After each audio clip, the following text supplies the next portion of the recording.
ಭಾರತ ದೇಶದಲ್ಲಿ ತಪ್ಪನ್ನ ತಪ್ಪು ಅಂತ ಹೇಳಿದ್ರೆ ಅದೇ ದೊಡ್ಡ ತಪ್ಪಾಗ್ತಾ ಇದೆ. ಯಾಕೆ ಈ ಮಾತು ಹೇಳ್ತಿದ್ದೀನಿ ಅಂದರೆ, ಇತ್ತೀಚೆಗೆ ಕರ್ನಾಟಕದಲ್ಲೊಂದು ಅಸಹ್ಯವಾದಂತಹ ಒಂದು ಘಟನೆ ನಡೀತು. ಸೊ ಭಾರತ ದೇಶದಲ್ಲಿ ಒಂದು ಬಾರಿ ಪ್ರಧಾನಮಂತ್ರಿಯಾಗಿದ್ದಂತಹ ದೇವೇಗೌಡ ಹಾಗೂ ಕರ್ನಾಟಕದ ಮುಖ್ಯಮಂತ್ರಿ ಆಗಿದ್ದಂತಹ ಕುಮಾರಸ್ವಾಮಿ ಇವರ ಕುಟುಂಬದ ಕುಡಿ ಹಲವಾರು ಹೆಣ್ಣು ಮಕ್ಕಳ ಜೀವನದಲ್ಲಿ ಅವರ ಶೀಲದ ಜೊತೆ ಆಟಾಡಿದ್ದ ಆ ವಿಡಿಯೋಗಳು ಎಲ್ಲ ಕಡೆ ವೈರಲ್ ಆದವು. ಹಾಗೂ ಇವನ ಬಗ್ಗೆ ಹಲವಾರು ಕಂಪ್ಲೇಂಟ್ಗಳು ರಿಜಿಸ್ಟರ್ ಆಗಿದ್ದಾರೆ. ಆದರೆ ಇವನು ಹಾಯಾಗಿ ಬೇರೆ ದೇಶದಲ್ಲಿ ಎಂಜಾಯ್ ಮಾಡ್ಕೊಂಡು ಕೂತಿದ್ದಾನೆ.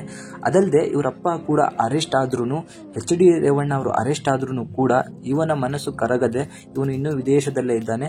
ಬಂದು ನಮ್ಮ ಪೊಲೀಸರಿಗೆ ಸರೆಂಡರ್ ಕೂಡ ಆಗಿಲ್ಲ. ಯಾವಾಗ ಬರ್ತಾನೆ ಅಂತ ಕೂಡ ಒಂದು ಖಚಿತ ಮಾಹಿತಿ ಕೂಡ ನಮ್ಮ ಸರ್ಕಾರದ ಬಳಿ ಇಲ್ಲ. ಸೊ ಇಲ್ಲಿ ಸರ್ಕಾರಕ್ಕೆ ಬೈಬೇಕೋ ಅಥವಾ ಕುಮಾರಸ್ವಾಮಿ ಅವರಿಗೆ ಹೇಳಬೇಕು ಗೊತ್ತಾಗ್ತಿಲ್ಲ. ಯಾಕಂದ್ರೆ ಕುಮಾರಸ್ವಾಮಿ ಅವರು ತನ್ನ ಮಗನ ಬಗ್ಗೆ ಇವಾಗ ಸಮಜಾಯಿಷಿ ಕೊಡಲಿಕ್ಕೆ ಬಂದಿದ್ದಾರೆ. ಯಾಕಂದ್ರೆ ವಿಡಿಯೋ ಲೀಕ್ ಮಾಡಿದವರ ವಿರುದ್ಧ ಕಂಪ್ಲೇಂಟ್ ಅನ್ನ ಕೊಡ್ತಿದ್ದಾರೆ. ಸೊ ವಿಡಿಯೋ ಲೀಕ್ ಮಾಡಿದನ ಬಗ್ಗೆ ಕಂಪ್ಲೇಂಟ್ ಕೊಡೋದಕ್ಕಿಂತ ಮೊದಲು ನಿನ್ನ ಮಗ ವಿಡಿಯೋನ ಮಾಡ್ಕೊಂಡಿದ್ರ ಬಗ್ಗೆ ಮಾತಾಡಬೇಕು. ಯಾಕಂದ್ರೆ ಅವನ ಮೇಲೆ ಕಂಪ್ಲೇಂಟ್ ರಿಜಿಸ್ಟರ್ ಆಗಿ ಈಗ 15 ದಿನ ಆಗ್ಲಿಕ್ಕೆ ಬರ್ತಾ ಇದೆ. ಇದುವರೆಗೂ ಕೂಡ ಅವನ ಸುಳಿವು ಕೂಡ ಇಲ್ಲ, ಅವನನ್ನ ಅರೆಸ್ಟ್ ಕೂಡ ಮಾಡಿಲ್ಲ. SIT ಅದೇನು ಕೆಲಸ ಮಾಡ್ತಿದ್ಯೋ ಅಂತಲೂ ಕೂಡ ನಮಗೆ ಗೊತ್ತಾಗ್ತಾ ಇಲ್ಲ. ಸೊ ಸರ್ಕಾರದ ವಿರುದ್ಧ ಈಗ ಮಾತಾಡಲಿಕ್ಕೆ ಶುರು ಮಾಡಿದ್ದಾರೆ. DK ಶಿವಕುಮಾರ್ ಅವರ ವಿರುದ್ಧ ಮಾತಾಡಲಿಕ್ಕೆ ಶುರು ಮಾಡಿದ್ದಾರೆ.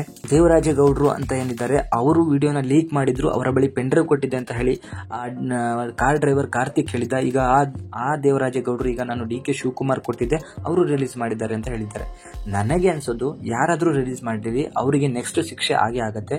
ಆದ್ರೆ ರಿಲೀಸ್ ಮಾಡೋದಕ್ಕೆ ಮೂಲ ಕಾರಣ ವಿಡಿಯೋ ಮಾಡ್ಕೊಳೋದಕ್ಕಿಂತ ಆ ಹುಡುಗಿರಿಗೆ ರೇಪ್ ಮಾಡಿದ್ದು ಅಥವಾ ಆ ಹೆಂಗಸರಿಗೆ ರೇಪ್ ಮಾಡಿದ್ದು, ಆ ಅಜ್ಜಿಯಂದ್ರಿಗೆ ರೇಪ್ ಮಾಡಿದ್ದು, ಇಂತಹ ಕಚಡ ಮನಸ್ಥಿತಿ ಇರೋನ್ನ ಹೊರಗಡೆ ಬಿಟ್ಟು ಈಗ ವಿಡಿಯೋನ ಯಾರು ಲೀಕ್ ಮಾಡಿದ್ರು ಅವ್ರನ್ನ ಇಟ್ಕೊಂತಿದ್ದೀರಾ. ಕುಮಾರಸ್ವಾಮಿ ಅವರಿಗೆ ನಾನು ಒಂದು ಹೇಳಲಿಕ್ಕೆ ಇಷ್ಟಪಡ್ತೀನಿ, ನೀನು ಒಬ್ಬ ಜನಪ್ರತಿನಿಧಿಯಾಗಿದ್ದೀಯಾ. ಫಸ್ಟ್ ನಿನ್ನ ಮಗನ ಹದ್ಬಸ್ತಲ್ಲಿ ಇಟ್ಕೊಳ್ಳಕ್ ಆಗದೆ ಈಗ ವಿಡಿಯೋ ಲೀಕ್ ಮಾಡೋದ್ರ ಬಗ್ಗೆ ಮಾತಾಡಕ್ಕೆ ಹೊರಟಿದ್ಯಾ. ಮೊದಲು ನಿನ್ನ ಮಗ ಎಲ್ಲಿದ್ದಾನೆ ಅಂತ ಹೇಳಿ ನಿನಗೆ ಚೆನ್ನಾಗಿ ಗೊತ್ತಿರ್ತದೆ. ಅವನನ್ನ ಕರೆಸಿ ಅವನಿಗೆ ಶಿಕ್ಷೆಯನ್ನ ಕೊಡಿಸಿ, ನಂತರ ಆ ವಿಡಿಯೋನ ಯಾರು ಲೀಕ್ ಮಾಡಿದ್ರು ಅವರಿಗೆ ಶಿಕ್ಷೆಯನ್ನ ಕೊಡಿಸು. ಆಗ ನೀನು ಜನಪ್ರತಿನಿಧಿ ಅಂತ ಹೇಳಿ ಹೇಳ್ಸ್ಕೊಳ್ಳಕ್ಕೆ ಲಾಯಕ್ ಆಗ್ತೀಯಾ. ಅದನ್ನ ಬಿಟ್ಟು ಪೆನ್ಡ್ರೈವ್ ಇಟ್ಕೊಳ್ಳೋದು ಅಥವಾ ಯಾರು ಲೀಕ್ ಮಾಡಿದ್ರು ಅಂತ ಹೇಳಿ ಅದನ್ನ ಹೇಳೋದು, ಇದನ್ನ ನಿಧಾನಕ್ಕೆ ಮುಚ್ಚಾಕೋ, ಇಂಥ ಕೆಲಸಗಳನ್ನ ದಯವಿಟ್ಟು ಮಾಡಬೇಡ್ರಿ. ಅಂತಹ ಕಾಮುಕನ್ಗೆ ದಯವಿಟ್ಟು ಶಿಕ್ಷೆಯನ್ನ ಕೊಡಿಸಿ, ಕರ್ನಾಟಕದ ಹೆಣ್ಣು ಮಕ್ಕಳಿಗೆ ರಕ್ಷಣೆ ಕೊಡಿಸಿ. ಹಾಸನದ ಹೆಣ್ಣು ಮಕ್ಕಳಿಗೆ ಮೊದಲು ರಕ್ಷಣೆ ಬೇಕಾಗಿದೆ.